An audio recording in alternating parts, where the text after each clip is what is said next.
Good morning. Welcome back to Returning to Yourself with myself, Tanya Ray Bethune.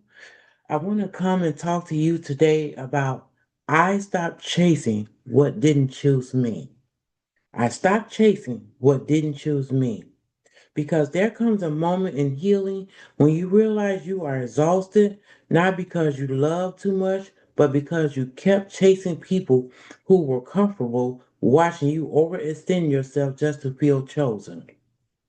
Returning to self means I no longer abandon myself trying to hold on to people who were never holding on to me. Because somewhere along the way, many of us learned to measure our worth by how hard we were willing to fight to keep people connected to us. We confuse overextending with love. We confuse emotional exhaustion with loyalty. We thought if we just gave a little more, maybe we would finally feel chosen. But healing will make you confront a painful truth that some people benefited from your constant pursuit, but never had the intention to pursue you back. And the realization can break your heart first, because when you are used to being the one who calls first, check first, fix first, apologizes first, and holds everything together, silence can feel uncomfortable. Distance can feel personal, and boundaries can feel cruel. But returning to self teaches you something different. It teaches you that you are not responsible for carrying relationships by yourself. It teaches you that love should not always feel like survival. It teaches you that constantly chasing connections can become a form of self abandonment. I had to learn that everybody who had access to me does not automatically value me. And just because I love deeply does not mean I continuously drain myself, trying to convince others to love me with the same care.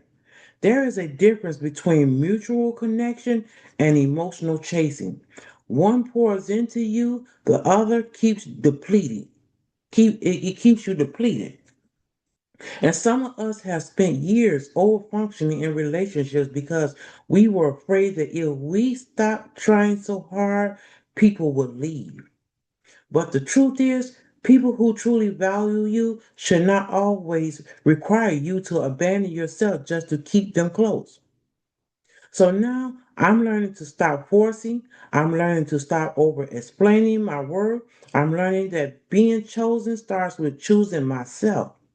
And that does not mean I stop loving people. It means I stop losing myself while loving them.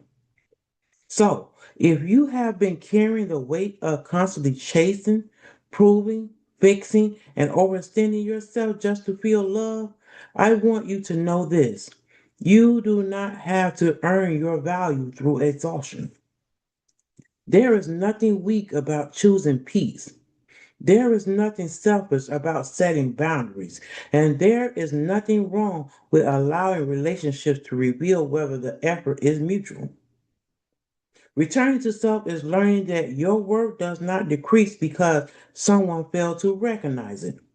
The right people will not require you to abandon yourself to keep a connection alive. So, in this season, may you heal from the need to chase what God never assigned you to carry. May you find the courage to choose yourself again.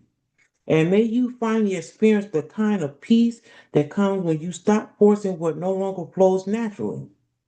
You are worthy of reciprocal love, genuine connections, and space where you do not have to shrink, strive, or beg to be valued.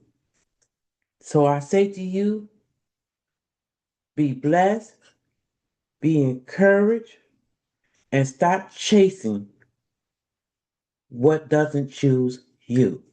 Be blessed.